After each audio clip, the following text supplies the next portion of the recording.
that some of you are those who are working, some of you are students, and some of you may have your own businesses. Regardless of which field you're working or studying, when you are confronted with a cry of a child who does not have the resources to have food, who does not have the resources to study, what do? The natural human reaction would be to go there and to help the child and help the child improve and help the child learn. In this country, the country of India, as we speak today, there are millions of children who are underprivileged and who do not get an opportunity to learn and who do not get an opportunity to even 2 square meals a day because their family background is poor. They don't have the resources and they have no means to even uplift that. That is the current scenario.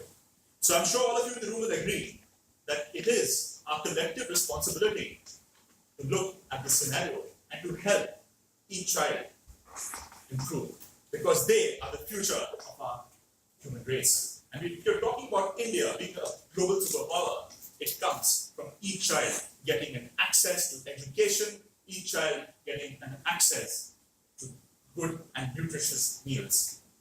So what you see in the slide here is one such organization I'll focus on today called Akshay Patra. The term Akshay Patra comes from the epic Mahabharata, which means bounteous or endless meals.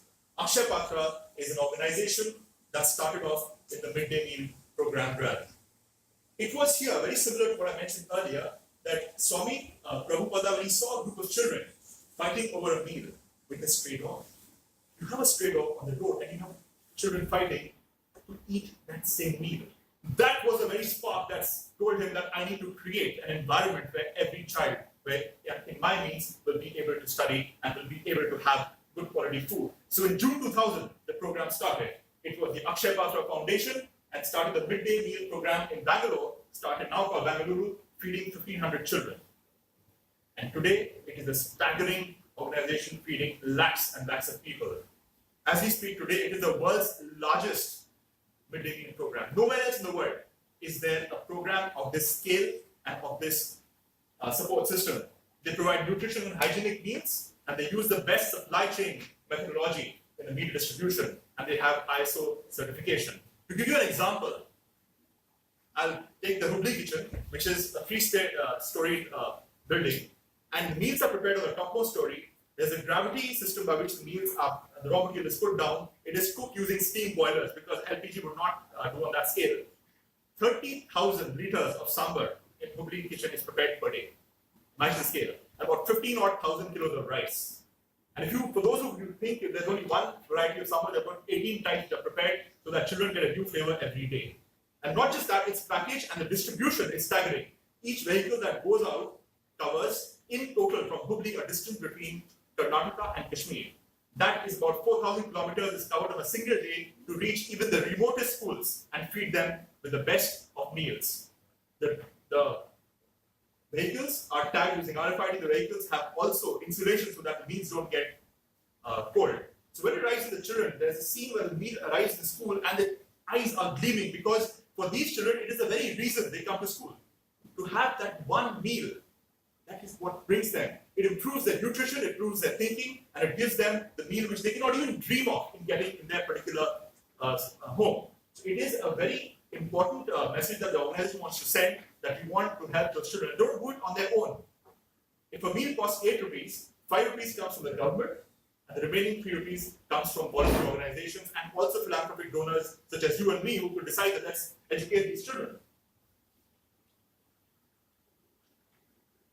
When we talk about meal, it has a meal that needs to contain a minimum of 300 calories and 8 to 12 grams of protein.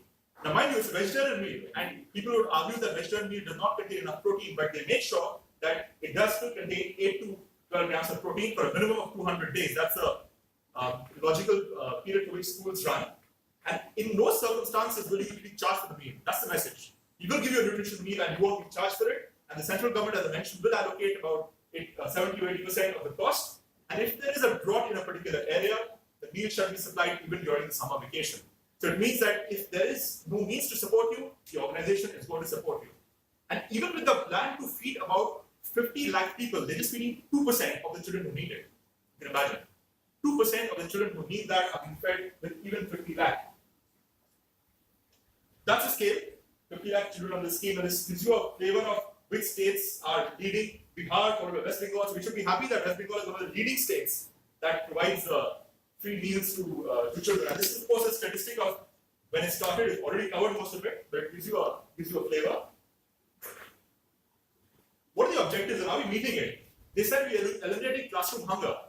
Classroom hunger is eliminated because these children, statistics show that they have become better in concentration. They are attending school more regularly, and one of the reasons why attendance has gone up, there was a survey done and said it was because they got these midday meals. It has increased the school enrollment, and what it means is that the future generation is now becoming brighter.